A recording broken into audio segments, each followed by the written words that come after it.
And we're live. Hey, everybody, and welcome to the Multiverse Show, episode 122, the greatest show on Mondays. We have a almost full panel tonight. Nick is not here with us, but you guys know how that goes. So, anyway, doing some introductions for the evening. Let's start off with the co-host with the co-most, the Lord of the Storm himself, Mr. Fame Entertainment. What's going on, people? Fame Entertainment from TickGamesNetwork.com. Thank you guys for rocking with us once again. The greatest show on a Monday. We appreciate y'all. And yeah, buddy. All right. And we have the Sultan of Cinema himself, the Baron of Britain, James Wilson. You know what? Really, in my family history, I'm actually a Baron. That's actually a real title that I technically own. I know. True. Yeah, in Scotland. You don't think I just made this stuff up, right? Yeah, Sultan. Yeah, Sultan and Baron. Yeah, that makes sense. Yeah, Sultan and Baron. Yeah, I know. There's different sides. We're all about unity in Britain. Uh-huh.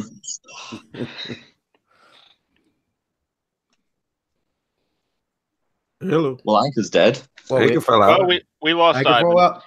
Okay. So, all right, I'll take over in the meanwhile. So, let's see here. I'm not even going to be remotely able to do your intro justice, but we have our very own Mike P. The Truth. How you doing, Mike? You want to know what this watch is saying? What's it say? This watch is saying that it's time for the Multiverse Show to ascend to greatness as the greatest show on a Monday night. What? I said it's the greatest show on a Monday. What? What part of it's the greatest show on a Monday do you not understand? Anyway, thank you guys for coming to rock out with us. We got a great show planned as always. Let's get it started. I cut out right there when I was giving Mike. I was giving Mike the treatment. He's gone. I guess let's do it. The Don deletion, the gaming Gambino, Mike P. The Truth. I can't let that slide. And we have the White Wolf, the Butcher of Blavka, the Paladin of the Piedmont, Mr. Samuel Tolbert. Hey, everybody. How's it going? I hope everyone's had a nice, refreshing weekend, and I hope you all saw Captain Marvel because we're going to talk about it. Yeah. All right. And we also have a guest on for the night, the gaming shinobi, the retired Sherpa of Destiny, Mr. Lord Cognito from the Iron Lords podcast. What's going on, fellas? Lords of the Multiverse. Long overdue. Some Tick fam in here. Good to see. Fame in here. Sam, the crew, the full panel for the most part, minus Undead. But we're going to talk these topics, man. We got a lot to get into. We got some Captain Marvel to talk about, man. I am excited. Let's do this. Cognito, was the last time you were here, wasn't I drunk and it was my birthday? Yes. You were really drunk and it was your birthday. When was that? It was September 5th, 2017. Yes, he is correct. He is correct. Over a year and a half. All right. So we got a couple things to go over, but first off, we have to ask the immortal question we ask every single week. What have you guys been playing? Let's start with our guest for the evening, Cog. What have you been playing, sir? Yeah, man, it's been a lot of Destiny and Anthem prior to my Division looter shooter fix. So just getting a lot of Season of the Drifter done.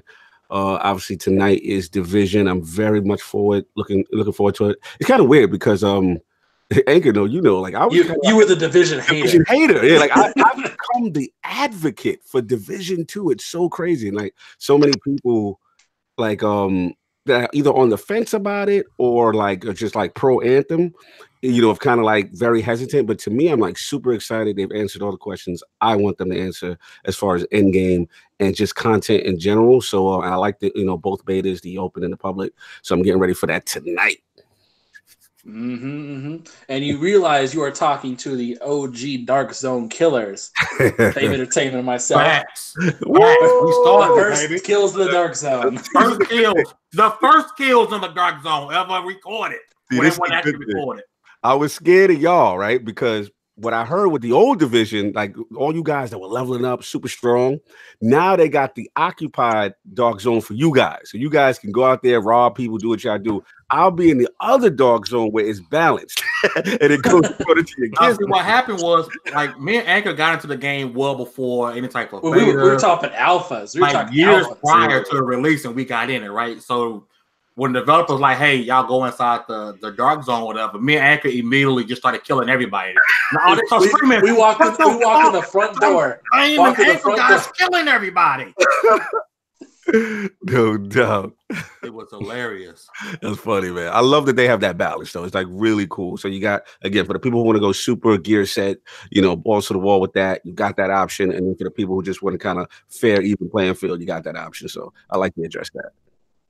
It's fun to do that whenever you're at like a public event, like an EGX or a PAX, and you're playing a new game from a developer, and there's like a really difficult bit that they're excited to see you struggle on, and you ace it the first time, and they're really sad.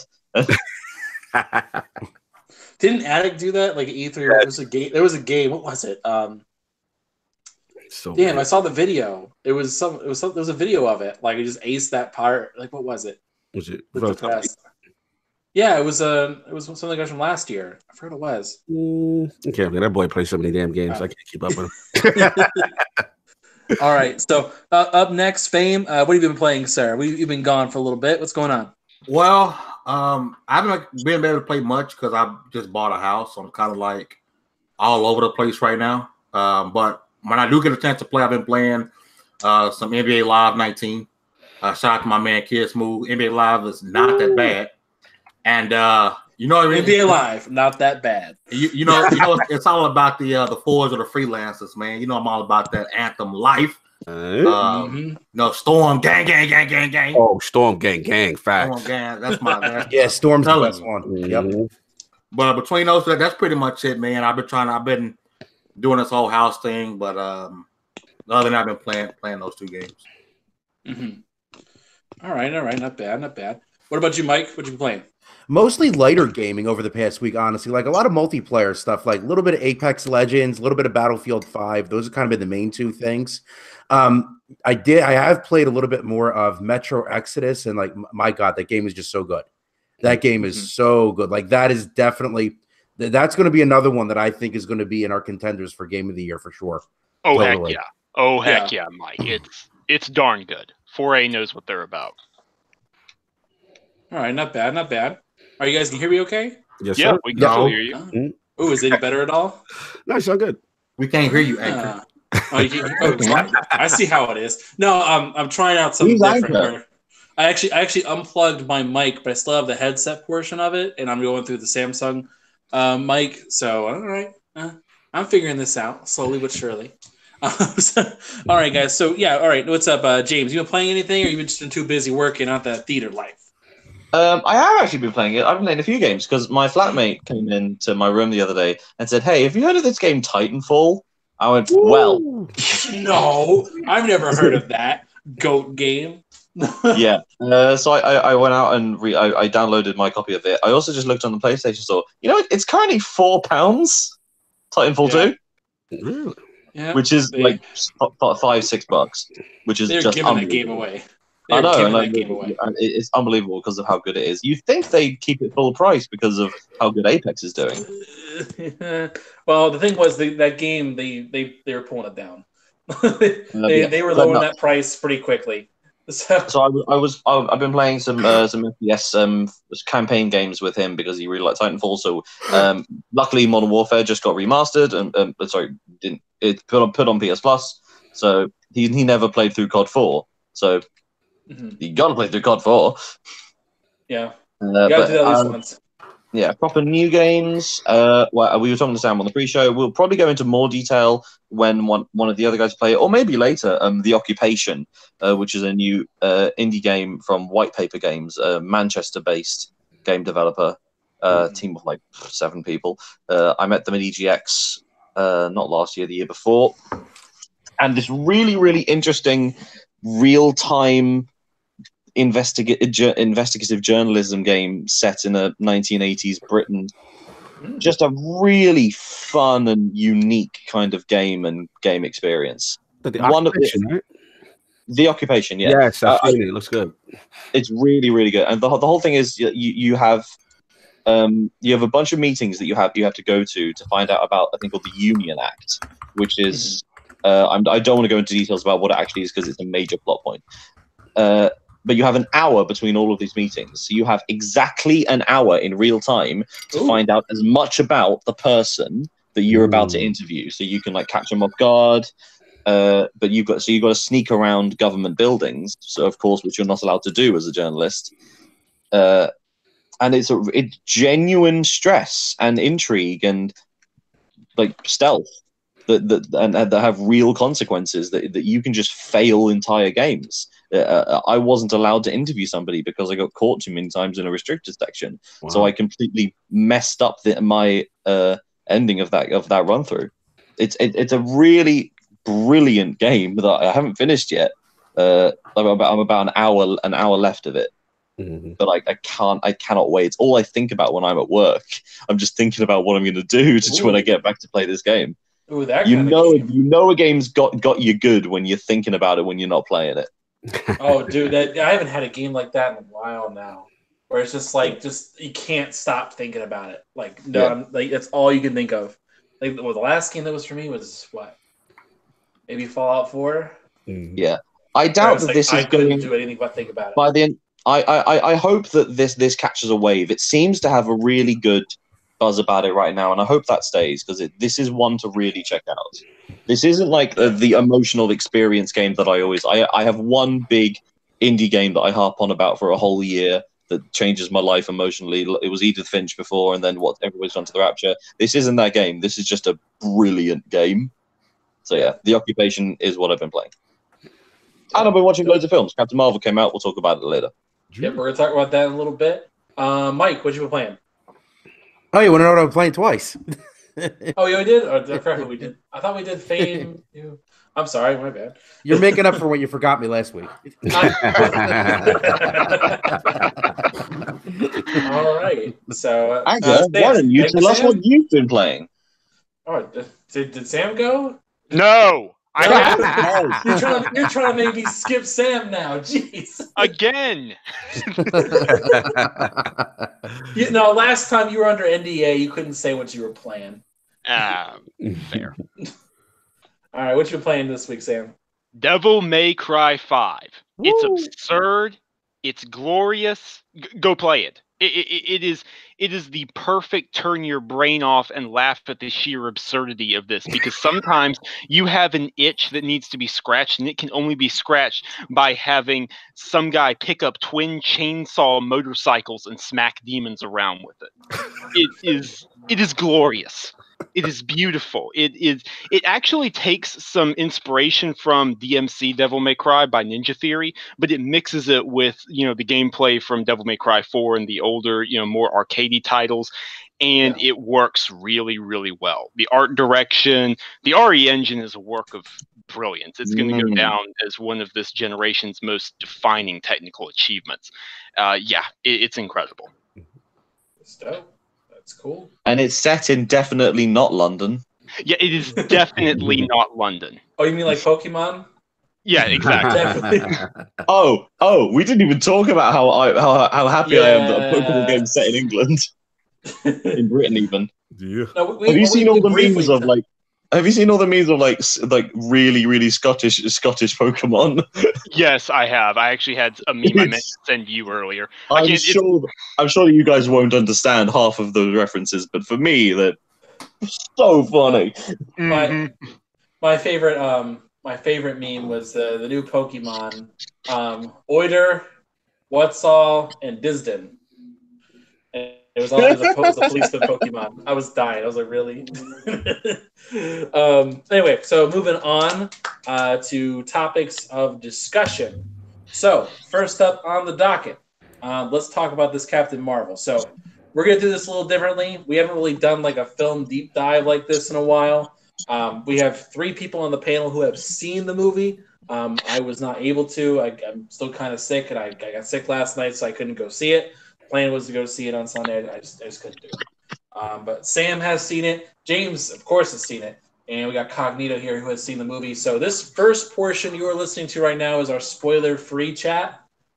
Just general impressions of the movie. We'll go over some spoilers and how things all relate to each other at the end of the show. We'll talk about that. But start off with, let's see, who saw it first? Let me guess, James. James, you probably saw it first. How did you know? Wild guess. All right, Yeah, Tips, what'd you think? I saw it at a midnight showing because, of course, I did. Free ticket because I work at a cinema. Booyah! I think this film is good. There has been a very annoying and loud backlash to this film that I don't agree with, and they sort of address it in the film at one point. You guys know what I'm talking about with the guy on the bike. Oh yeah, yeah. It wasn't that explicit though. I didn't think it was that direct, but I digress. Yeah, but the thing is, yeah. So I just sort of I've been reading articles all day about how annoyed I am about this goddamn backlash. Anyway, the film itself is a very, very formulaic Marvel film. That's a good thing. The Marvel formula works. We know it does. It's sort of like Thor. Like it's sort of annoying to talk about this film without spoilers because obviously, like, this film exists to tie in with the film that comes out next month, right? To fill in some blanks, to add some more backstory. Film. Hey, every episode is basically going to be a film, like an hour 30 minutes each. No, they're not. they just released the times. They're going to be 59, 56, 60, 61, 72, 80, 80. That's it. Damn. Yeah, but like including ads, they are going to be 90 minutes each. There you go. Yeah, everyone involved is doing a very good job. There's been some criticism of Brie Larson's portrayal of the character. I want to put it more to the character, not her. She's an Oscar winner for a very good reason. She's a very, very good actress. Sometimes when you get a character who's so powerful and so in control of herself, it's sort of difficult to have a character journey. Yeah, you get memory stuff, but yeah, it's sort of annoying. It's difficult to talk about this kind of film without spoiling it. It's good. It's a good film. It's not a great film. It's, we got spoiled with one of the greatest comic book films of all time last year, and everything has to live up. Ant-Man and the Wasp. Ant-Man and the Wasp was good, man. I will defend that film. No, it was good. That was good. Aquaman was dope. Aquaman was fine. Man, you gotta give it the free DC points. Just the fact that it wasn't terrible. that's enough for it. They can do better. But yeah, they made $1 billion. They made $1 billion. I think they did pretty good. Yeah, it made money, but the money doesn't mean success. Michael Bay's rich. Maybe. All right, go ahead. I'm gonna let someone else talk, and then we can get a proper deep dive conversation. All right. Cog, what's your thoughts? What do you think of the movie? Oh boy. How do I preface this without spoiling and being too negative? It's hard, man. It's really hard. Yeah, here's the thing. This film for me is the epitome of average. Like, it doesn't do anything where I'm just like so disgusted that it's the worst film I've ever seen on the MCU, but it clearly is not in the upper echelon either. And I think for me, I really don't care about all the political stuff that she had stated that there was the backlash. That really didn't influence my decision about the film at all. I think me coming into it as a cosmic guy, I thought they did that well as far as, setting up the universe and things like that. And we all know this is a precursor to kind of get you up to speed. But I just felt her as a character, and James may make a good point in reference to, we know she's a good actress. We've seen her in other things before, but she's just so bland in this. And I don't know if I attribute that to the way it's written, the character, who she's supposed to be as a soldier. But my problem with the film is I felt like there was no stamp on this movie from her. I felt actually the performances by everyone else was fine. I actually didn't mind, Samuel Jackson. Their de-aging technology is amazing. I don't even know how they doing that. There were some cool, funny moments and stuff like that. There's definitely some pacing issues. There were times where the movie was dragging, and I was just like, man, they got to pick it up. And the film doesn't start until about 25 minutes. Yeah, it's very predictable on certain aspects. That's the other thing. Again, I think what the backlash from the people, because we might as well just get into it with the whole SGW stuff, is that obviously she's very powerful. And the concern is, based on how this movie has ended, right, is that coming into Infinity War, if she is the way she is now, that people are concerned that she's going to, have more of a factor than probably that is earned. And I guess the concern is that Marvel will, in effect, throw away all the years of build up to that point. And don't mind the cops, don't mind. This is the cops coming. Don't worry about them. But they're concerned about, will Marvel be throwing away all these years of building up Thanos and this character for how this movie kind of leans in the direction towards her scale. So that I'm not concerned about it. I understand people will be, but back to the film, I just think it's average. She just didn't wow me. There was nothing about her that I was like, yeah, there's a hero moment. Like I felt like even Spider, I can name every single other like MCU debut origin story kind of deal. And I always felt like there's one or two iconic moments from the film where you go, yes, that's what I'm talking about. To me, it's like, yeah, I'm a badass chick. I do this, I do that. That's how I felt through the movie. But Sam, I'm gonna give it to you, man. Maybe I'm too hard on it. Maybe the standard is so high from them, so that when there's an average film, I'm kind of down on it. This is going to be interesting. Yeah, this is going to be interesting. Let me address what you've said in reverse, if that makes any sense. So first, I want to say the whole thing about people being concerned about her in Endgame. Okay, because people are concerned about that. There's no way to talk about what I'm about to say without spoiling Infinity War, but come on. You've had your chance. Exactly. Why are you upset about that? He was a ghost the whole time. Here's my issue. Here's my issue with that argument. Thor with Stormbreaker beats Thanos with all 6 Infinity Stones. This argument makes no sense. The conflict of Endgame is not going to be beating Thanos. It's undoing what happened. Right. That's the issue. That's the crux of the argument.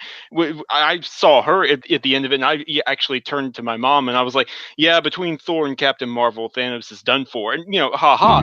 But seriously, that was never going to be the issue.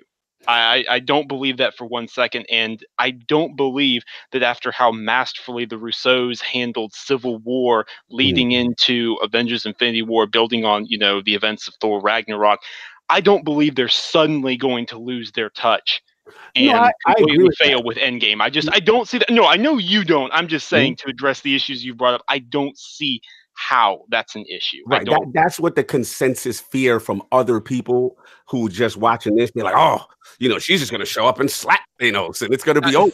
I don't think so. I don't think so. But I don't think so either. I digress. That's a conversation for later. Yeah. Me with Captain Marvel, here's what I'll say. And then by the way, I'm writing my first actual movie review, so I'm going to have some more in-depth thoughts coming out tomorrow. But I think this is a polished Phase 2 film, if that makes any sense at all. When I think about this, it's like I enjoyed it more than, say, Thor: The Dark World. I enjoyed it more than the original Captain America, or in a lot of ways, I enjoyed it more than Black Panther, if I'm being perfectly honest. I think Black Panther was the more important film, though. Black Panther was by far the more important film, but that's a different discussion again.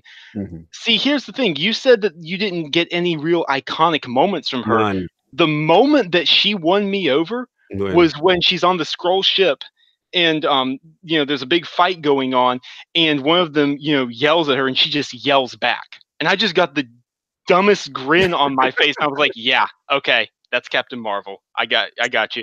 See, to me, Brie Larson is the best thing about this film because Coulson, I'm sorry, this isn't a spoiler, he's basically an advertised extra. Right. For the amount of marketing they put on him, he really is not in this film. Yeah, he's minimal. He's in here for 5 minutes. Maybe. Yeah. 5 minutes tops. I'm probably not even that if we're counting seconds. But Brie Larson is just having a blast because she's testing out her powers, constantly discovering, I can do that. Oh, okay, I can do this. Like, really? I gotta jump in. I'm sorry. Like, I can't rock with that. Only reason why is like she's been stoic throughout the entire film. Like, usually when there's an origin story, there's usually a character that's in the film that helps you explain why this person is learning and why they're able to do what they do. I felt there was no moments, even with the whole memory thing.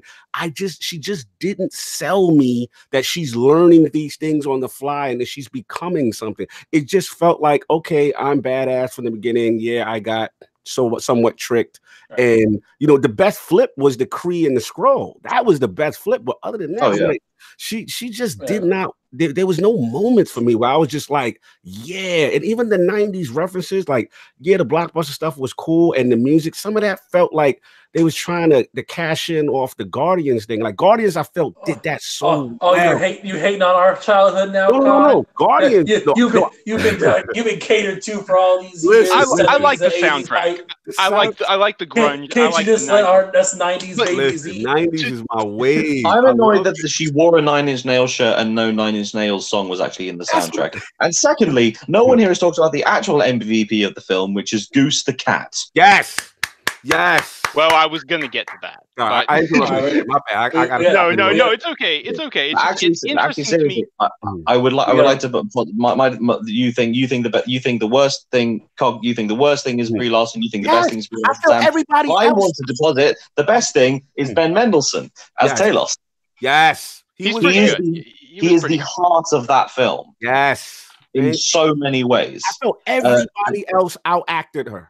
Everyone. Yeah. And again, I don't want to blame her because we know how good she is. It's just that maybe she just went so letter of the law with Carol Danvers being a soldier that I just didn't get any range. I just felt she was the same from beginning to end. I didn't feel any dynamic change in her. And that's why I guess I didn't connect. You know what I'm saying? And it sucks because to me, everything else about the film is laid out. The special effects are amazing. Her power level is amazing. Like what was going on was really cool. It's just, I just didn't connect with that. It's rare for me in a Marvel film not to connect during an origin story on some level. It's because we didn't see the origin story. We saw the origin film. The story had happened beforehand. We saw a character that was fully formed with a couple minor memory tweaks. But there's a reason that there wasn't a training montage. Because I gotta intervene because we're gonna do this. We're gonna do a lot of this at the end of the show because we're with time constraints. We can't do a 3-hour podcast like some. Sorry, that's the eye-opening influence. Sorry. All right, so we got a couple of things we want to talk about, but for those of you who are listening, you guys can check out at the end of the show. We'll let you know. We'll start doing our spoiler discussion, and you guys can tune in then, and we'll talk about our spoilers there for Captain Marvel. Also, if you guys are listening too, drop a like on the show. Just let us know you guys are listening and paying attention, that you like the show. We always appreciate whenever you guys drop a like. So, moving on to the next likes here, and I'll take my top off. We'll work on that one. That's next week. That's our next week promotion. All right, so moving on. We're talking about Sekiro. Sekiro had some big trailers drop last week, and we just got a launch trailer. Was it today or yesterday? Today.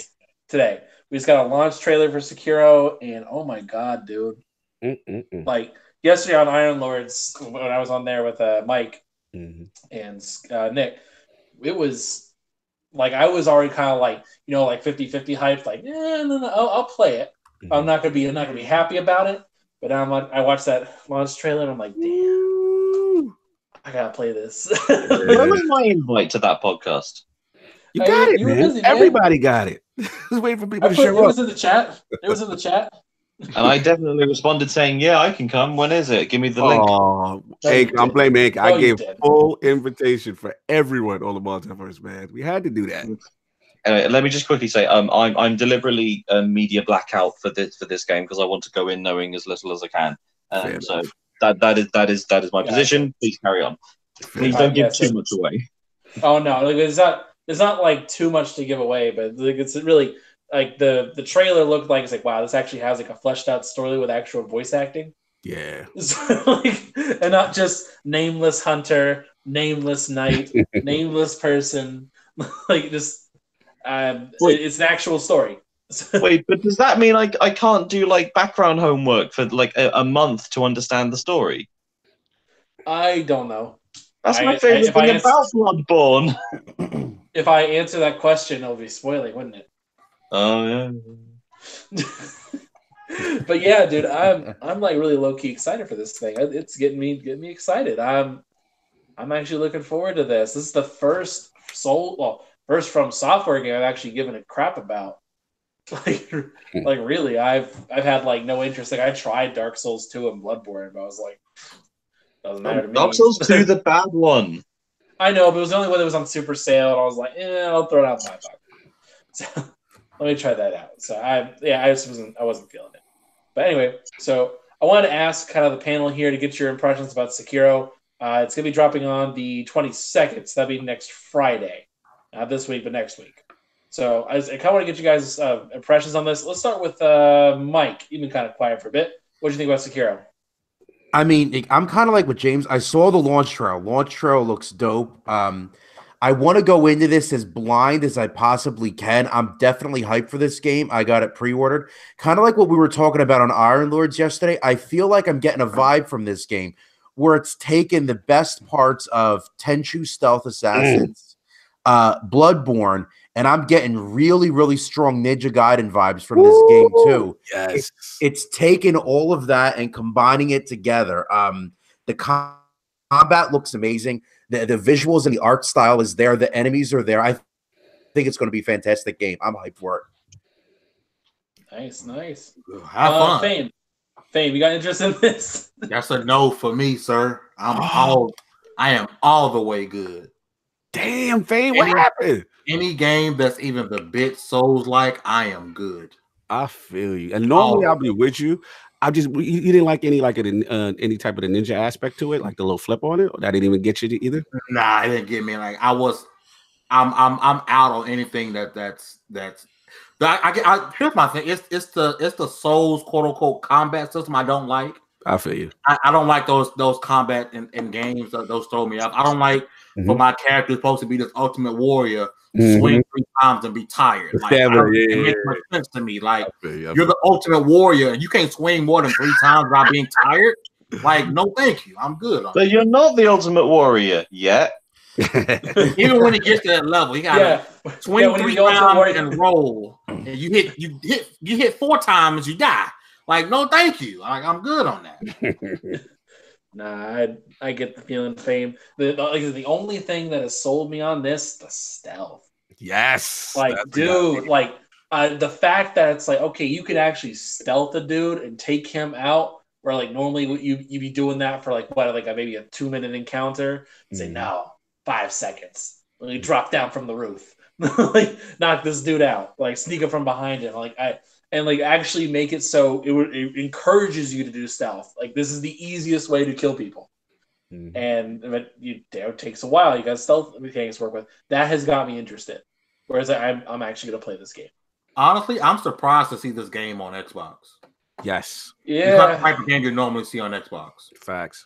But dude, that's where the market's going, man. These Japanese just plain exclusive for the hell of it games aren't going to be lasting much longer. Like that's what happened. They were exclusive to PlayStation for no real reason. Just because there was no money exchange. It was just I think except Demon Souls. Demon Souls was one. But after that, just like they opened every up. Dark Souls game has been on Xbox. Was it the first one not? Or something Yeah, like that? no, It was. All of them. Well, if you're counting Demon Souls as the first proper Souls game, then Demon Souls wasn't. Yeah, then you have Bloodborne. Yeah. So I don't know, man. Like I'm just saying in general, though, you're seeing all these games, like they're not like when it comes to the exclusive games, just being exclusive just for the hell of it, not for actual money. That's not gonna last much longer. It's not profitable to keep things exclusive if you don't have to. It's just not. So anyway, I want to ask the gaming shinobi himself. This is kind of your bread and butter. Actually, what do you think of this? It actually wasn't. I was on the Fame train probably maybe a month before, and I didn't really do any research. I got to shout out Lord Sav on it because he started sending me some stuff. I believe Eurogamer did a piece, and once I found out about the stealth aspect, because to be real, like I've never been a Souls guy. I understand the appeal. the stamina system, the risk reward. I get it. I think the reason why I never connected with Dark Souls is that I just didn't like the time period, the ambiance, the atmosphere.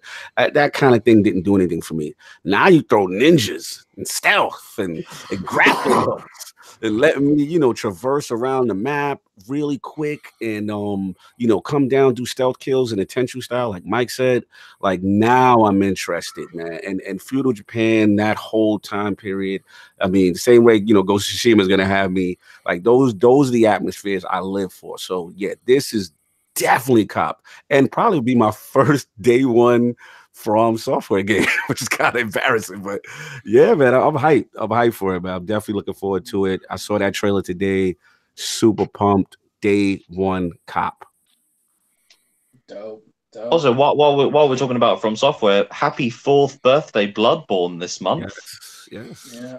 Absolutely. Well, it's been out 4 years already. That's crazy. I know. Yeah, boy. Man, I played that game. I think I was in for like 30 minutes, and I uninstalled it. That's not long enough. That's not fair. I gave it an hour. I died 17,000 times in 30 minutes, and I was That's like, I the quit. point. That's the point. You die early, so you don't die later. Nah, Fame. If you want a real good experience to gotta introduce you to that kind of style of game, play Darksiders 3. Like it really is very good. Like it gives you an idea of what that flavor is like, but it also doesn't make sure you could actually just keep attacking nonstop, but you have to actually block or dodge. Like you actually have to get used to doing that, but they're not going to penalize you for just keep attacking. You don't get tired. I'm all about blocking and dodging. I just don't believe in I get 2 swings and then I have to keep dodging over and over again, rolling all over the screen. No, Fury doesn't deal with that problem. Fury doesn't deal with that problem. She keeps going. She doesn't stop. I know people are gonna say get good. No, get a better game because I don't like that, bro. Yeah, I will say the one thing that pissed me off about Dark Souls is just I didn't like the control scheme. Mm-hmm. I felt like if the control scheme was put a little more thought into it, then it would have been a much better game. What? That's what I thought. This is offending me. Well, too bad. Now, see, with me, this opinion wasn't made for you, James. Now, see, with me, it's funny because I played the original Dark Souls and I couldn't really get into it. I put it down after a couple of hours, but I thought Bloodborne was fantastic.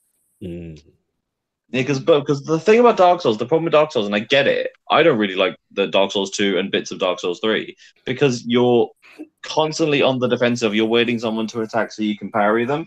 Bloodborne is much more, it encourages you to attack first, and that's where you get that. If you get hit, you can regain your health really quickly, encouraging you attacking. Sekiro, from what I've seen, looks to be the amped up version of that. Mm-hmm. Being like, you need to attack first. I'm very excited. You're dead. Mm-hmm. Yeah, Fame. I love to on a stream run through the first 2 hours of Bloodborne with you and show you why it's brilliant. You gonna be the one playing? Yeah. Okay. We're gonna call it "Prove Me Wrong." I mean, if you can strap up and put me on your back, then it's all good. You can't carry me, then it's a no bueno for me. So. What about Covey might get him? Whoa! Time out, Anchor. What was that disrespect? Oh, I hear that disrespect. Ain't nobody carry me. Disloyal Moira main. As soon as that piece coming out, drop her. Hey, me and Ash getting along, but me and Batiste, bro, it's over for more, bro. Oh boy, man! Overwatch is still a fun game. Yes, Sam, I kept Ash warm for you the other weekend when you wasn't around. Bro. Thank you. If you want me to join you with at least the 7th greatest Zenyatta player in the world, buy the game on PS4 so I can play with you guys. Oh what? It was on sale the other day too. Buy it on what? PS4. Oh what? On a watch that plays video games. let me check. Let me see if it's still on sale. I saw it was on sale for $20 on PSN the other day. When was it? I think it was last week I saw it. I will look that up in the meantime. But yeah, dude, I don't know, man. Sekiro, I'm excited. I can't wait to play it. It's gonna be fun. Shoot. So, all right. Next little piece we want to kind of discuss today. Division 2 comes out next week. Is it coming out 19th? Is that right? I think it's the 15th, isn't it? Yeah, 15th? This week? Yeah, it comes out this Friday. Jeez, man. What is the deal with all these games launching on Friday? Yes, that's the way to go, bro. Tuesday release dates are stupid. Friday has always been the better day. We might have to change our show date to be Thursdays. That was the whole point. We chose Monday, Fame. That was the entire point because games were coming out on Tuesday. And so it was like, okay, well, let's be that podcast while people are waiting in line, pick up their game. People could watch this, not be bored online, talking to these crazy gamer types. But hey, it might change to Thursday at this rate. But yeah, dude. Yeah, but now we can be we've had the weekend to play the games. We have the first proper thoughts going into the week. That's true. Yeah. Well, I mean, it makes sense. I agree. I think Friday release dates are generally better because you have the whole weekend to play it. But at the same time, the way it used to be is they used to set it up so you could games would launch on Tuesday, and you would allow for that time for critical, critic scores would come in, all the hardcore gamer types would go out late, and they can use that as promotional material, and they could tell their friends about it. So by the weekend, people would go buy the game, and that was the idea behind it. It was a good promotional tool, but games just started coming out on Fridays, and let's be honest here, the studio that was pushing that real hard was Bethesda. This generation, they kept dropping games on Fridays because they didn't give a crap about reviews. They were like, no one gets review copies. Drop it on Friday. Yeah, they don't care about reviews. They also don't care about their fans. We're going to Fallout 76. Woo, get them. Wow. Shot. That's a low blow, right? Get him, Jace. You're welcome to IOP, man. I got to get you. Woo, shots. But you get the idea. But now, hey, Friday has benefits too, especially if you don't worry about your critic reviews or you hold them out until release day. Hey, you don't know. But anyway, so talking about Division 2. Division 2 is coming out. We were talking about this on the show earlier. I kind of want to get you guys' opinion on Division. Just digital showing of hands here. Who is picking up Division 2? Hell no. Hell no. That was emphatic. I'm getting it. I'm getting it. I know Fame's on yeah, board. I mean, I'm getting it. I don't know if I'm getting it this weekend. But I'm definitely getting it within the next week or so. Oh, it's not coming out this weekend. It's coming out. It's not this weekend? No, it's it is this weekend. Damn it. I'm so messed up with these review dates. Yeah, I won't grab this weekend, probably the week after next. I'm definitely picking it up. I'm trying to get more out of Anthem because I'm afraid once I pick up a Division, I'll be done with Anthem for a while, and I don't want that to happen. I feel like I literally just bought Anthem, and when it comes to looter shooters, I can't bounce around. I'll never go back to Anthem if I picked up Division right now. See, Fame is the type. He's a dude. He's loyal to a game. Damn. Unless it's Moira. Whoa, listen, bro. But hey, when stuff hits the fan, I always revert back to Moira, and we end up coming back. So it's all good. All right. So Division 2. This is my I'm going in blind kind of game.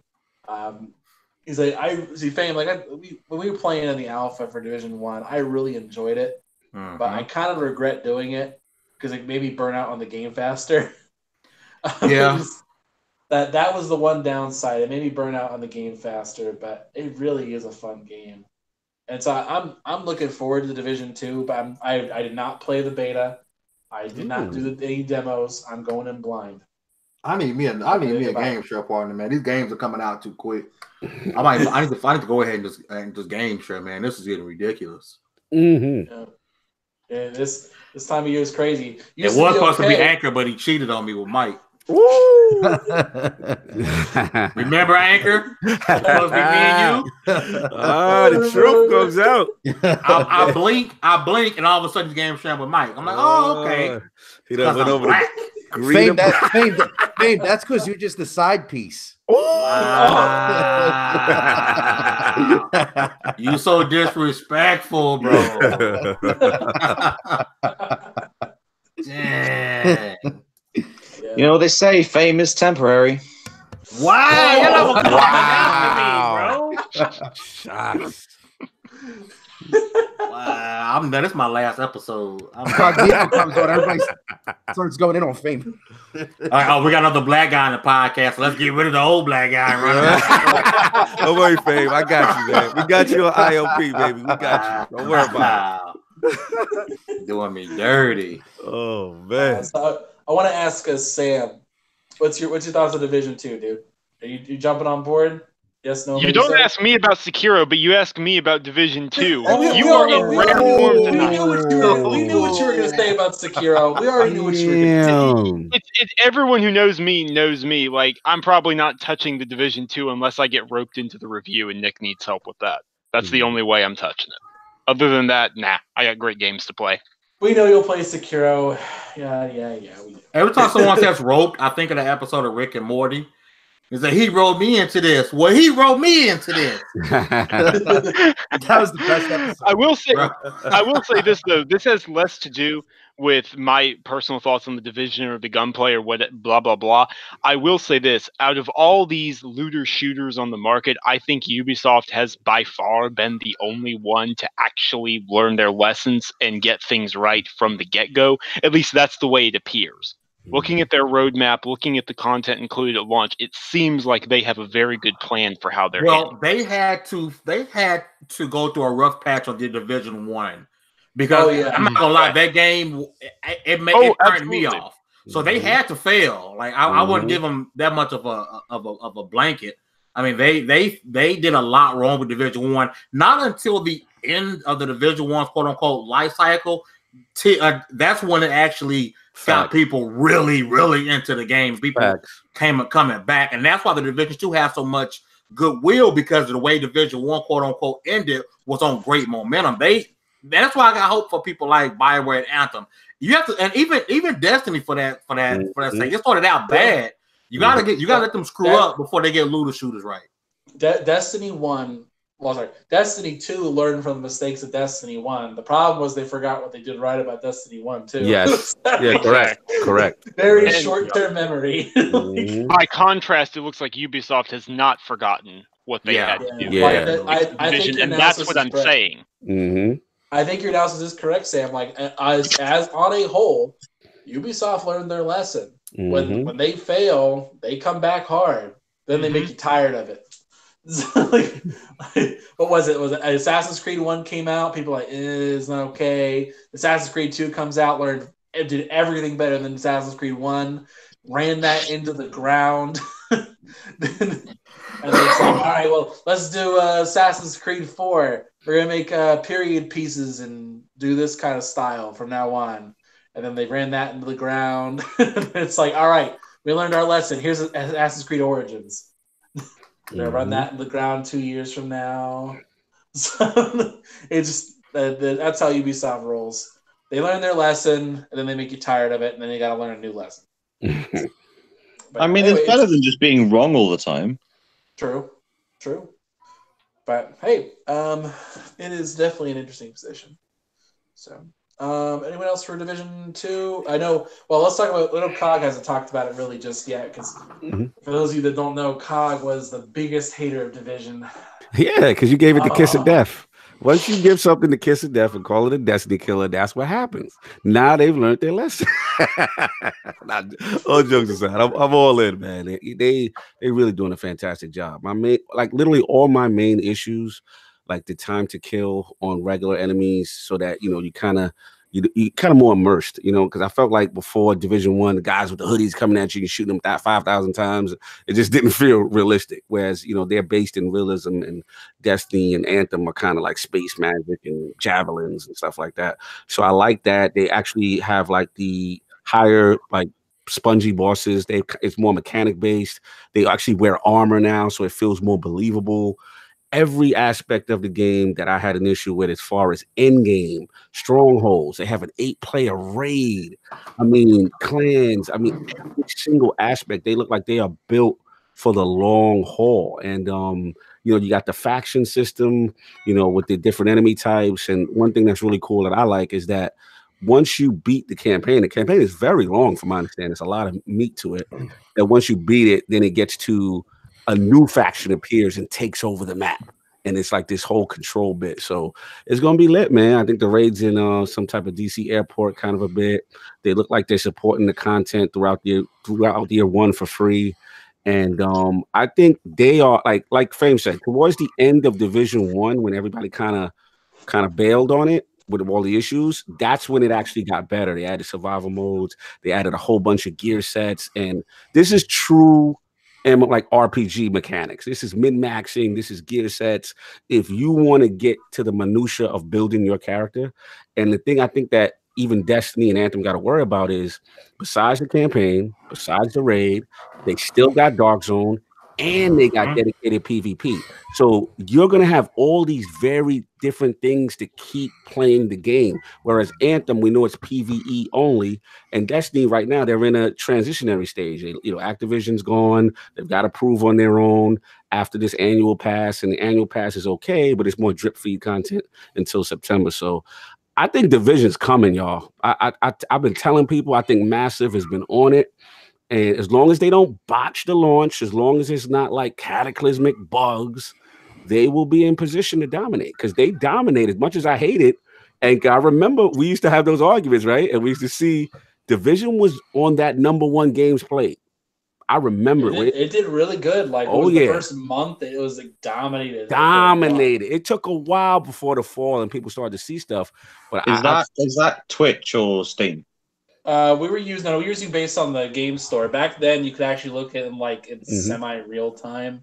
Yeah, it would update daily at least about what the most played game was. Yeah, on Xbox, and so we were looking at it based on that. It was anecdotal, but yeah, it gave you an idea. Gave you an idea of what the Xbox base was at least playing. And when they came out, I mean, they did beat Destiny for the most successful new IP launched as far as sold. They did beat that.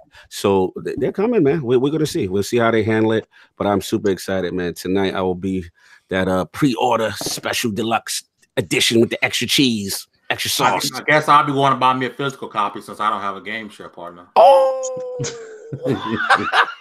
Damn! So keep throwing that out there. I'm gonna have to sign you up for a dating site, man. Wow. Hey man, if Microsoft was nice, they can make it go 3 ways, man. We can be a throuple out here. Gaming Tinder. I thought the same thing. Wait, how isn't that a thing? Right? It should be. It should be, dude. We should do digital gaming Tinder, man. Hey, really quick, before we bounce out of here, I don't know if I talked about it last week, but did y'all talk about Umbrella Academy? Ooh. No. Oh my God. Dude, I really want to watch it. I really want to watch it. I love Jared Leto. I love My Chemical Romance. I'm very happy that he's made the TV show. Dude, it's so good. It is pure 90s nostalgia. Yeah. Like, it is so good. Like, the first episode is just, oh my God, I'm in love. Like, I'm really regretting the fact I have to watch this with my girlfriend, because I'm like, damn it, I want to skip ahead. Well, you haven't finished the first season? No. Dude, Ellen Page is so badass, bro. Like, she's such a good actress. I read the comics. I know what happens, so I'm not saying anything. So, dude, hurry up so we can talk about it. I know. I'm working on it. Anyway, for those who haven't watched Umbrella Academy, go watch it. It's worth it. It's really good. You'll binge watch it easily. Nice. Yeah, which is killing me, because I haven't had a good series I can binge watch in forever. And the one I want to is the one I committed to not watch extra episodes for. Like, no! I'm just sitting there waiting on season 2, baby. I can't wait. Yeah, but for those who don't know what we're talking about, it's basically this. There was a comic that came out back in the early 2000s. The premise was you would have later than that, because it was after Jared left My Chemical Romance. No, we're not the show, but yeah. Well, anyway, it's the thing. Anyway, so what happened was with the series is the premise is back like in the 1980s, was it 47 women suddenly became pregnant out of nowhere and had a baby within the same day, and like in one day went from like nothing to pregnant to having a child in one day. Wow. And it's crazy. And so all those kids had special abilities. And there's like this rich billionaire guy called Hargreaves, and he adopts 7 of the kids. And those 7 kids all have superpowers, except for one. And it's a crazy thing. So the show in the comic series takes place mostly like 20 years later. And so they're all young adults now, or just plain adults, and it's a total mess. It's amazing. And there's a monkey.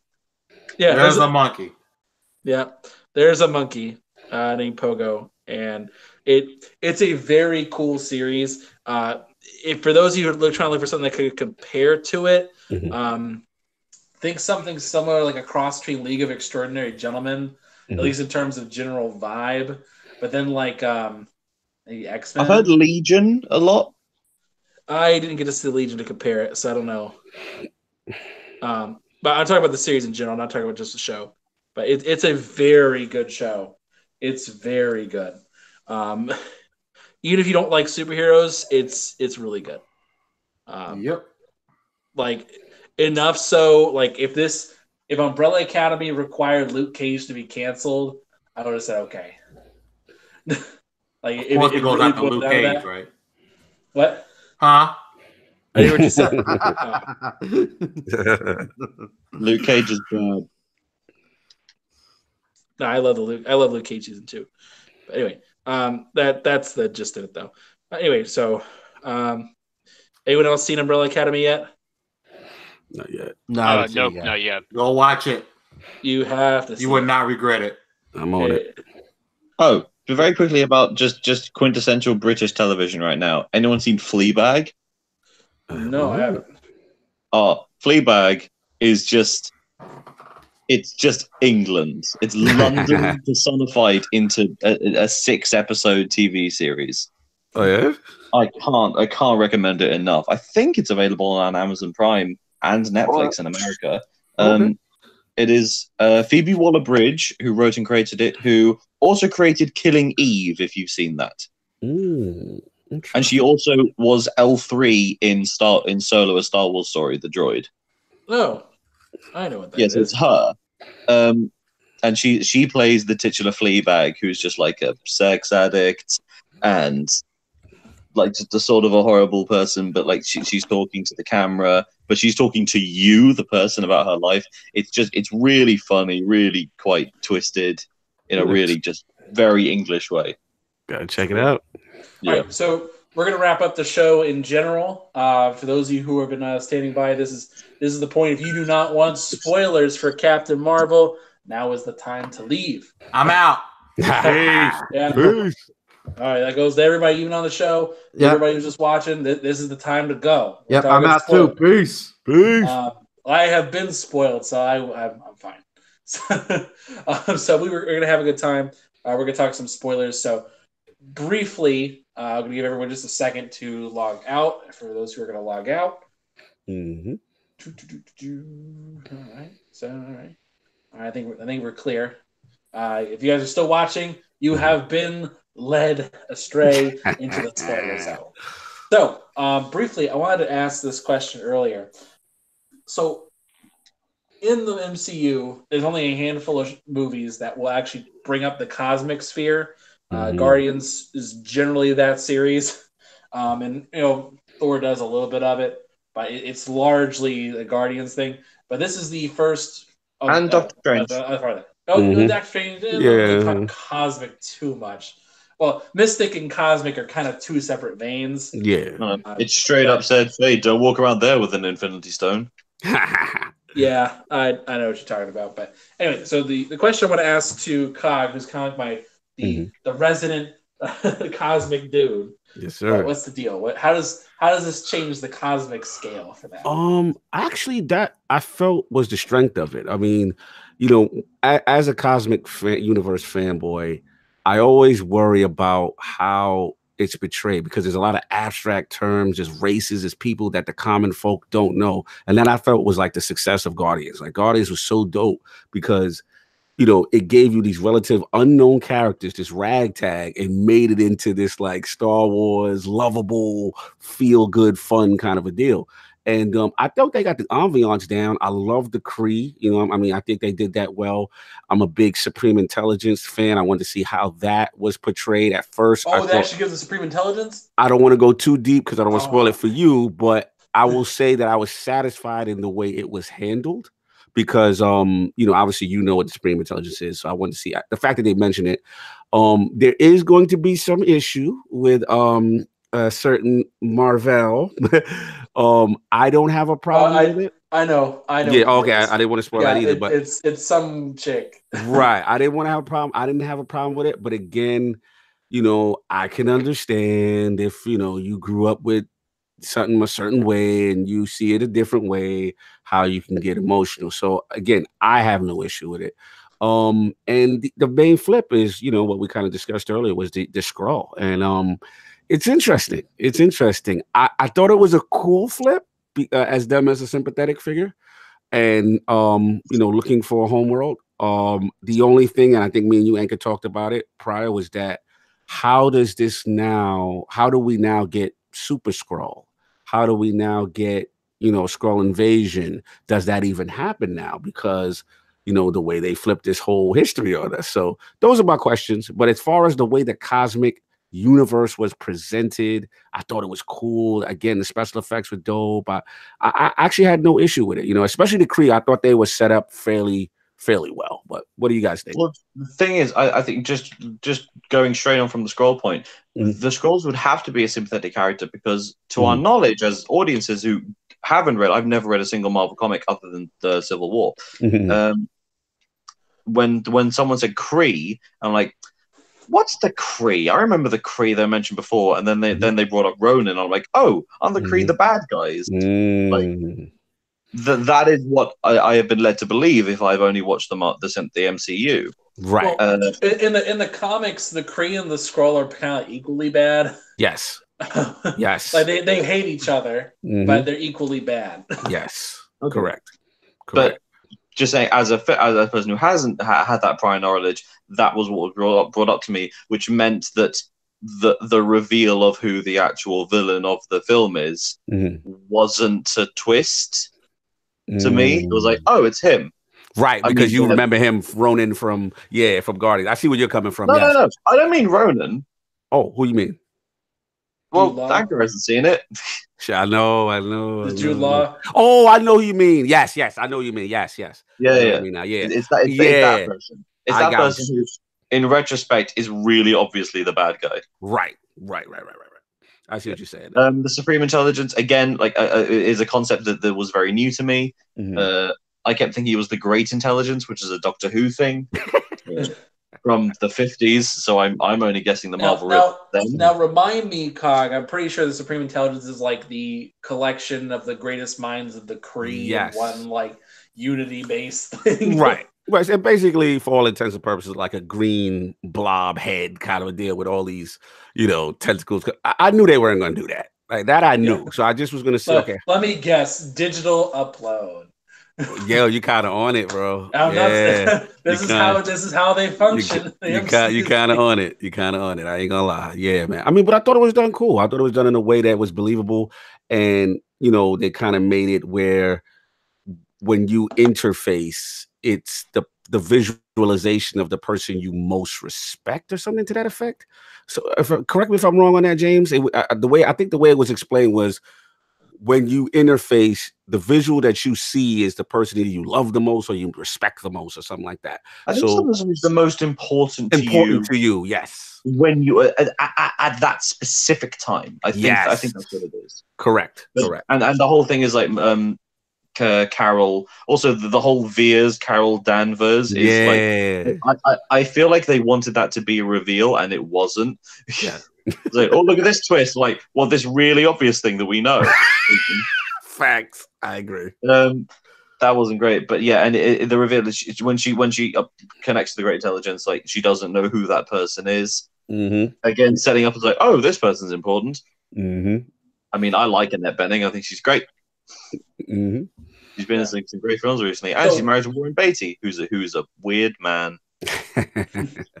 So I have a question, and well, a question that leads into something I've been thinking about for the last year. Mm-hmm. So Carol's origin story Mm-hmm. in the comics, Carol is so Captain Marvel is an actual person. Mm-hmm. It's a dude. I forget the whole stuff. I don't really particularly care about Captain Marvel because they screw with the one true Captain Marvel, Shazam. So they don't really care too much about Captain Marvel. He became more like a Jesus figure. Yeah. So, I don't. But okay, so Captain Marvel was his own person. And then he like kind of gifts his powers to Carol Danvers, and she becomes Miss Marvel. And then recently, in the late 20s, they changed it so she's the real Captain Marvel, and so that's a fairly recent thing. Right. That does not happen in this film. I know. My understanding is her powers are derived from the Tesseract. So my understanding of what has happened in this movie is that the Tesseract, during the time frame of events, at least in the MCU in total, they have the Tesseract. It happens in First Avenger with the first Captain America movie, and they lose it, and then it gets found by Howard Stark, and then they're just kind of doing research on it for that whole time until it shows up in Avengers. Or no, what's the next one? Thor. Doesn't it show up in Thor? I forget. Anyway, no. Thor? I forget. No, it wasn't Thor, was it? Can't remember. It was the post-credit scene of Thor. Yeah, you're right. Anyway, so during that time frame, they eventually goes up into space, and Marvel is making not a plane, like a ship that uses it as like an engine. And like Carol Danvers is the one who's testing it, and it explodes, and she gets her powers from it. So does this work? But it's not the Tesseract that explodes. Yeah, it's that it drive. Was the Tesseract's energy being filtered through the exploding engine. Yeah. And she survived, plus a healthy dose of Kree blood transplant. Yes. Which Agents of S.H.I.E.L.D. has previously shown has remarkable healing powers when combined with human DNA. So yes. Okay. So does this work? Does this change to those lore and the origin story work in this case? Is it better? Is it worse? I mean, I thought it was good. I thought it was a completely understandable and actual, genuine, real reason for why someone has their powers. I thought it's good. Gotcha. Let me go blow up some cars. I'm Combustion Man. It certainly works well when you're trying to introduce a character, but instead they would have to introduce, but there was previously this Captain Marvel, but now he's handing off these powers. It's a lot cleaner than that. It works better introducing a character this late in my opinion. Yeah. They sort of went, she's awesome, and now she's got extra powers, and now she's extra awesome. Yeah, that's the vibe. Yep, that's the vibe. Okay. Which is cool. It's cool. But the best thing about this film, and the thing that's going to be the lasting memory, is the relationships between all the characters. It's not going to be the fight scenes or the dialogue or the expositional story. It's going to be the bit where she and Nick Fury sit down in the bar and talk. You know, it's that stuff. It's the person-to-person relationship stuff, which is great. All the stuff with Talos and his family, Carol and her backstory. That stuff is genuinely really good, I think. And it's defining her as a person as opposed to a symbol. and that's what we see her at her most vulnerable now. So we get to see the best version of her fighting Thanos next time. That's what I feel like they were trying to do with this film. Humanize her, but make us know that she's powerful as shit. Yeah, definitely. I think, like I said, I see where you're going with it. I think again, my struggle was just like, even during the recollection scenes with the best friend of hers and the child, it's like, remember Carol, remember what you did. And I don't know, I never felt like the light went off in her head. Like I felt like everybody else did a good job of convincing me about her, except her. Like, I don't know. Maybe I'm being too tough on it. I just literally, Jane, I was rolling my eyes during certain parts of her performances. I was just like, all right, again, not her powers, not the interactions with the other characters per se. I loved her bit, for the most part with Samuel Jackson. Wait, I got one beef though. Another beef. I always felt like when she arrived, it's like, yeah, we just got some random powerful alien chick that just shoots blasters. Like, we see this every day. Like, I didn't feel like anybody had this sense of, oh my God, I've never seen anything like this before. How are you doing that kind of thing? Like, it just felt, oh yeah, this is an everyday thing we do here in S.H.I.E.L.D. And like, this is a timeline where the Nazis were vaporizing people with laser guns, and this is what you want to home in on. I mean, bro, it just felt like, this is what happens out here in 1990, whatever, kind of deal. She didn't look like an alien. As far as they knew, it was just a woman in a rubber suit who was running shot around. Blasters at someone the minute she saw Which is when they started panicking and following her.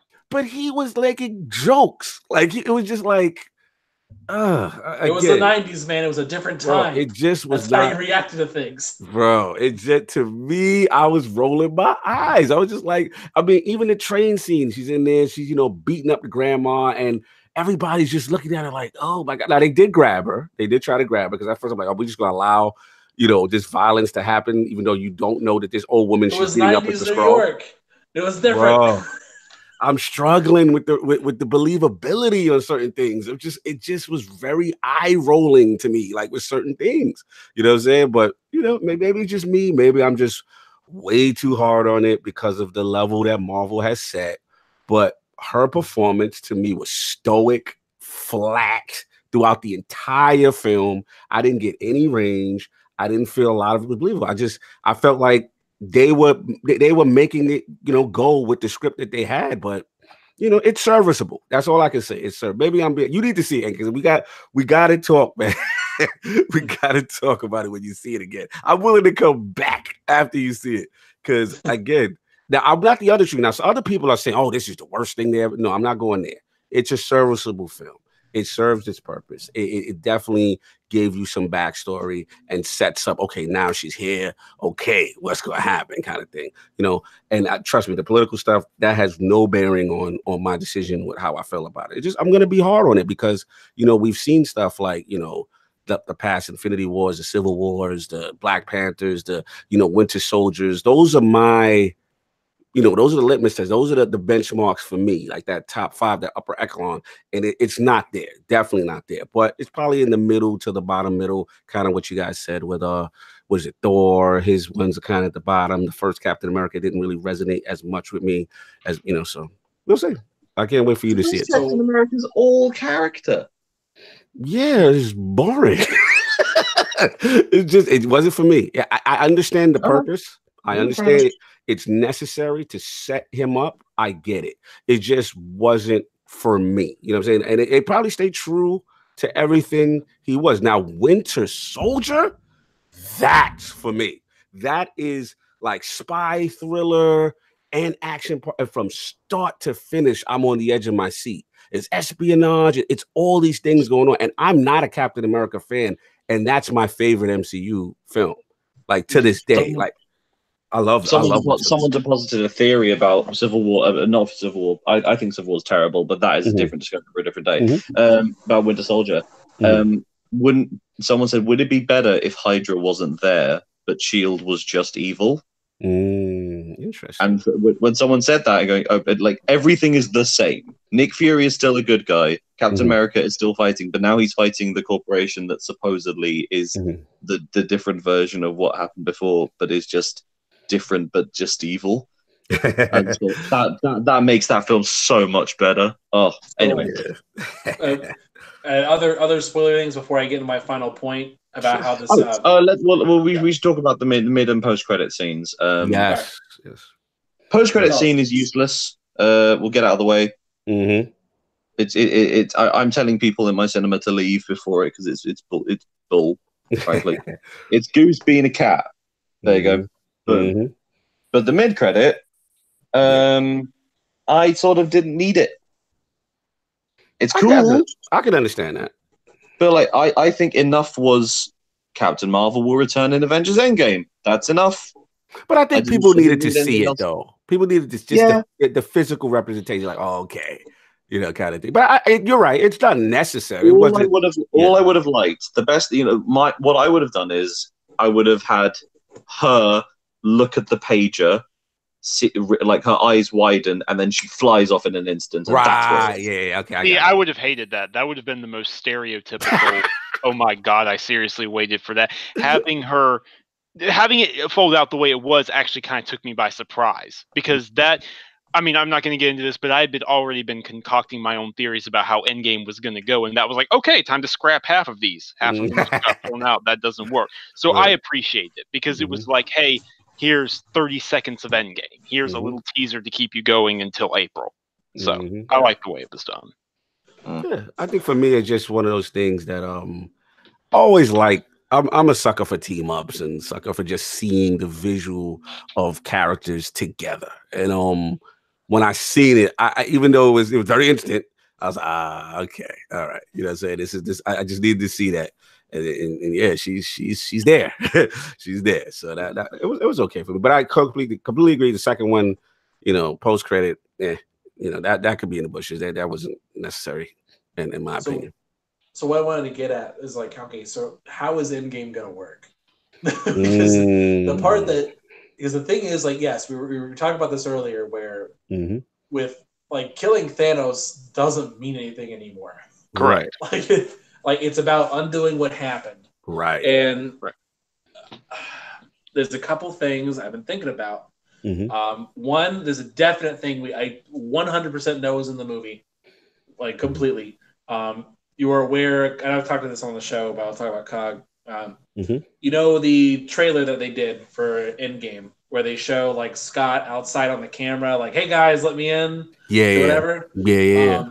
If you check the timestamp on that, it says 1983. There's time travel in this, so and we already know that based on like they've been doing reshoots and old costumes and stuff coming back. We already know that for a fact that's going to happen. You're talking quantum realm. So what I'm thinking about this too is that if they're gonna have her come back, like what good is Tesseract power against Space Gem? The Tesseract itself, like what good is it? And so I'm thinking what they're gonna be doing for Endgame is that they're gonna be trying to get together people who have connections with stones, like go back in time, save Vision. Go back in time, or not go back in time, but get Carol Danvers. So like, okay, she has a connection to the Tesseract that no one else does. Vision has a connection to the Mind Gem, nobody else does. But another one too, Adam Warlock. Right, Adam Warlock is supposedly coming back, but notice something else. Adam Warlock has been the keeper of the Soul Gem. Right. Who's now the keeper of the Soul Gem? Red Skull. Right. So the only way to not be the keeper of the Soul Gem is to die. But using a revitalization chamber right now. Who's waiting in the back? So I'm sitting here thinking they're gonna bring him back, and he's gonna have a claim to the Soul Gem. And so literally, if it ever came back, they could get all the parts back. I say, okay, she's sensitive to the Space Gem, she can find its location. He's sensitive to the Soul Gem, he can find the Soul Gem's location. And they kind of do like a what was it, Infinity Quest? Right. That kind of doing, but from an Avengers point of view, and no Thanos. It's like we're gonna get things back together and fix this. Right. Yeah, I mean, there's a possibility. I mean, the key to me is because, obviously I read all the books. I know this story to the letter of the law. The problem is they don't have all the characters, and on top of that, they've changed some properties of how things work. So the vibe I'm getting from them right now is that they're acting as if him doing the snap and utilizing all the gems in unison has, in a sense, like used up all the energy of the gauntlet, and that it can't be used. Because when we saw him back in, on the farm, Farmer Thanos, the work's been done, chilling out, the gauntlet looked, damaged. It looked very, used up, like the energy, can't be immediately used. So I want to see how they play on that, because again, these are newer properties that were not in the books. That did not happen. And then the other thing is Nebula, who is there, is a big role. So, are they going to allow it to be recharged for him to get it back and use it again? Or is it just going to be strictly time travel where they feel they just have to strictly undo? I'm still confused on how this is really new territory. That's why it's hard for me to predict, because they can literally go so many directions because they're now veered off from the actual storyline. Mm-hmm. It's interesting. I'm curious. That's the amazing thing, as well as the fact that the Russos have gone on record and said that they filmed fake scenes. So that some stuff, that if something leaks, it might not even happen. And the fact that supposedly they've strong-armed Disney, and the only trailers that are going to happen only show material from the first 15 minutes of a 3-hour film. So we're really shooting around in the dark, but I will stand by Ivan that using the quantum realm to time travel is probably going to be how it works. It's a time travel heist in some way. I've run the numbers in my head. I just don't see how you can do this without having that in some form. It doesn't make any sense.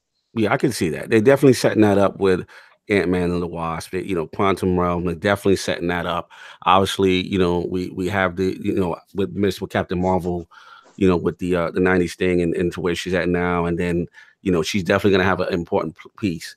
So I'm curious, man. I'm curious. My main thing is I just want to see some weight behind it. And they have to, one thing that Infinity War did fantastically was, you saw kids prior to that movie, and then you saw kids at the end of that movie. And that's the type of stuff that Marvel needed, because they always have that, yay, we saved the day kind of deal most of the time. And no, there was no save the day. Say Thanos has won, kind of deal. So I just want the resolution to have consequence. Right. Like I've already come to terms with like everybody who in this reality, hell, they might even go to a different mentality and say, like, you know what? The only way to do this reality is we have to sacrifice everyone who lived in this That's reality. what they need. Weight, man. Unfortunately, some people I feel need to go. Not that I want them to go, but we need to see sacrifice. You are trying to stop someone with the Infinity Gauntlet, that has the power of all these different realities and everything else. So it's just like there needs to be a sacrifice.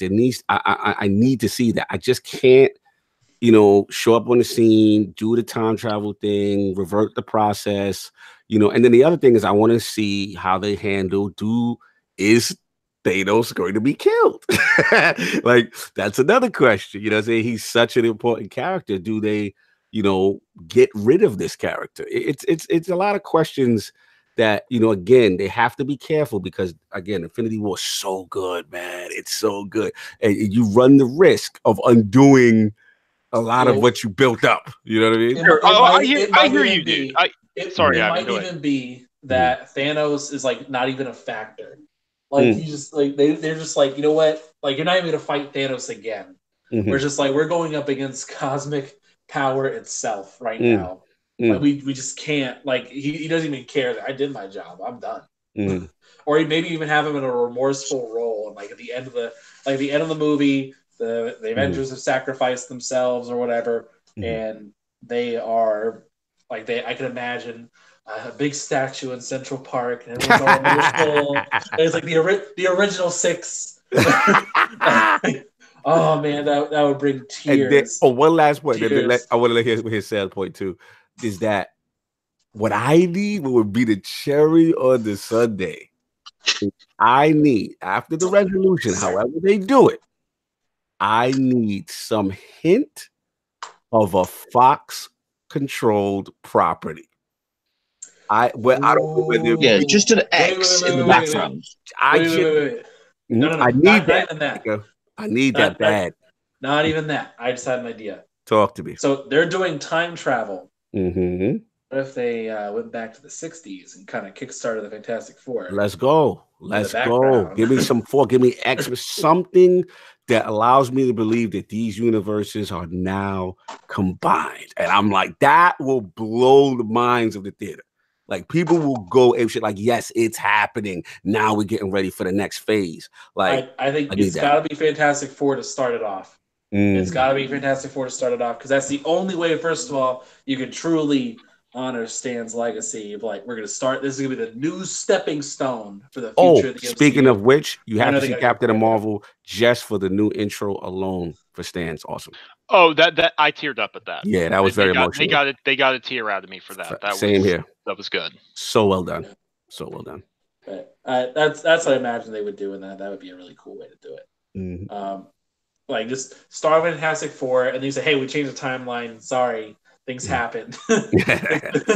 So, and actually, you could fix the scrolls. You can fix the scrolls out of it too. Yeah, you got options. You can make them a little more aggressive on that. So, anyway, so all right, so we're gonna wrap things up here. It's been a good long show for the spoiler cast. Very, very, very quickly, I just want to end on a sort of sad note, but I know it probably happened about a few 10 hours ago. I don't know what day it is anymore. Just remembering him, happy birthday. It would be Anton Yelchin's 30th. Oh yeah. Oh wow, yeah. Jeez. I sorry to bring it down, but I just saw that, and it just made me a bit remembering how brilliant he was. Mm-hmm. Yeah, man, absolutely. Peace, love and peace, brother. All right, so we'll wrap things up here. James, where can the people find you at? People can find me on the tweets at James_S Wilson. I post pretty regularly. It's mostly memes, and me having a go at people who think they're better than me, and me like giving a dressing down to Michael. Yeah. All right, Sam. Sam's muted. Sorry, I'm on mute there. Yeah, you can find me at Samuel on Twitter. I can't talk at Samuel Tolbert. That's TOLBERT. Come talk to me about movies, games, TV shows, whatnot. And you can find everything I write on TickGamesNetwork.com. Like I said, I have my Captain Marvel review coming tomorrow, and then a few interesting ideas and things talking about the status quo and what it means for this year in gaming coming later this week. So yeah. All right, and Mike had to go, so you can find him at The Truth of Mike P. You can also find Fame at Fame ENT2K. You can find them there. And Cog, where can people find you at? You already know, man. At Lord Cognito on the Twitter. First of all, shout out to Anchor, shout out to everybody in the panel, man. So much fun, Multiverse. Man, I haven't done it in so long, and this was cool, man. I like doing these posts. These movies. This is actually pretty cool. I got to do a little bit more schedule-wise. But yeah, man, you can find me there. And obviously, you already know at lordsofgaming.net. We're going to have some articles up on this, trying to get some people to discuss Marvel as well. So I'm looking forward to Sam's article, because I definitely want to hear his piece on that. But yeah, man, that's it, man. You already know Sundays at 1 p.m. Eastern on the ILP YouTube channel is the Lord's Day. And if you want your looter shooter fix, also catch us on Fridays with my man Ebontis for the last word. And shout out to King if you want to get your statue and your Marvel statue fix and your cartoon statue fix. King of Statues, Wednesdays, 7 a.m. All right. And I'm Anchorman V2. You guys can find me at Anchorman V2 on Xbox, PlayStation, Switch, all the usual places. And thank you guys for tuning in to the greatest show on Mondays. We're going to be wrapping things up here right now. And I hope you guys go and like the show and let us know what you guys think on Twitter. Thank you guys for tuning up, and we are out of here. Peace.